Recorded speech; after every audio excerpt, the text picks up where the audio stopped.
The fourth problem about institutional degeneration is not specifically American. It is the problem of the decline of civil society.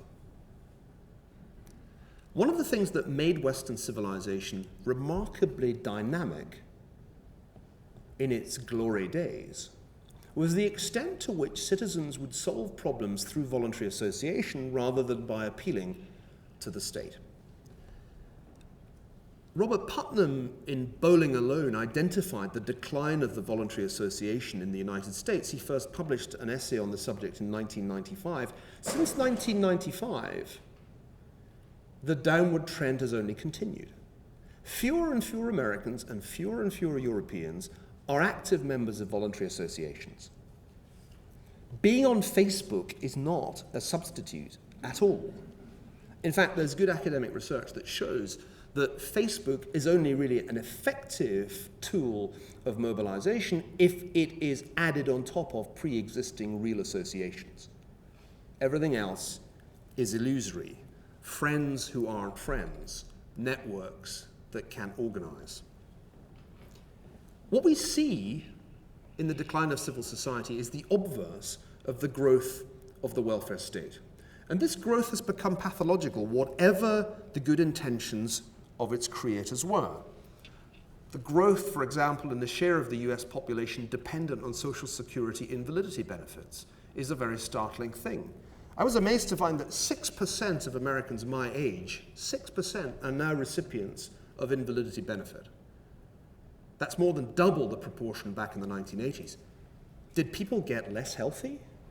Did work get more strenuous? Actually, no. We know that people have become more healthy and that work has got easier thanks to the transition from manufacturing to services. Something funny is at work here. What is most troubling about the decline of civil society is its association with social immobility. Scandinavians have reason to be proud of the relatively high social mobility that their societies enjoy. In all international comparisons, Scandinavian countries score much better than English-speaking countries. But what is really startling to discover is that social mobility in the United States is now lower than it is in the United Kingdom. England, home of the class system, is being eclipsed by the United States, where the probability of your getting out of the bottom quintile if you're born into it is now around 1 in 13, compared with 1 in 8 for the United Kingdom. What is going on here is a chronic educational failure. Again, this is not something that Scandinavian countries suffer from, but you're unusual in that. Most Western societies are suffering from a major failure in secondary education. This shows up in the PISA scores, but the PISA scores actually somewhat understate the effect. According to the PISA study, which was last done in 2009, the gap in mathematical attainment between 15-year-olds in Shanghai and 15-year-olds in the United States is as big as the gap between the Americans and Albanians or Tunisians. Most English-speaking countries are clustered around the middle of the table now, and the problem's not confined to the Anglosphere.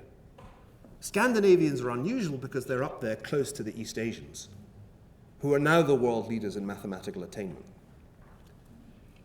This matters because education is the key to social mobility. If you have a really bad education from early childhood through to your teens, your chances of escaping from the bottom quintile of the income distribution are trivially small.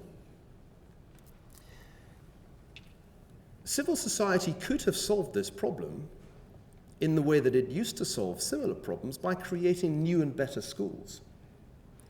But where state monopolies exist in secondary education, that doesn't happen.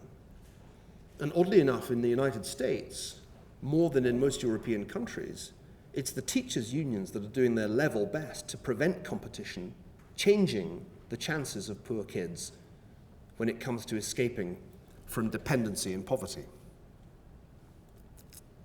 In these 4 different ways, Western institutions have been getting worse. Our public finances in most Western countries reflect a huge breach of contract between the generations.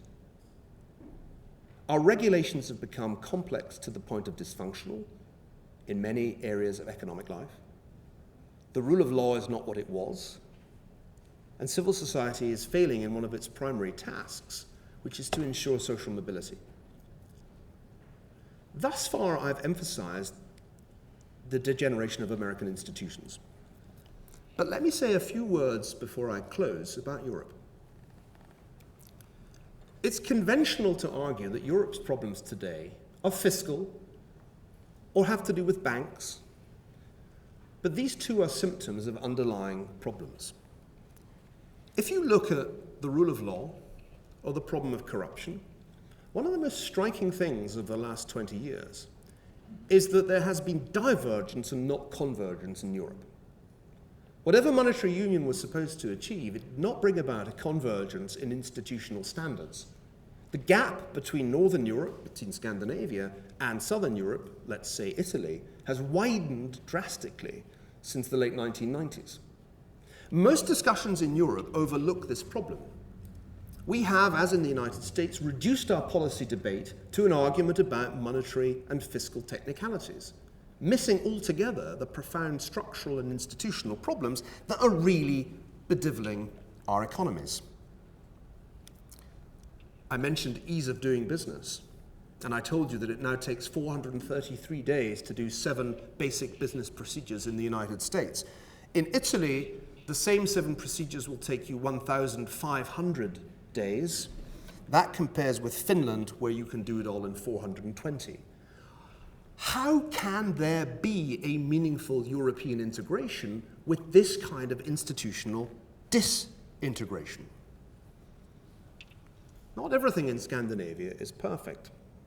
One of the most striking features of the labor markets of Northern Europe is the huge mismatch between unemployment rates for native-born and non-native-born workers. As you are doubtless aware, the unemployment rate for foreign-born workers in this country is more than 2.5 times higher than the unemployment rate for the native-born. The same is true in Sweden. It is also true, however, in Belgium, in Austria. Indeed, it is true in most of continental Europe. Why does this matter?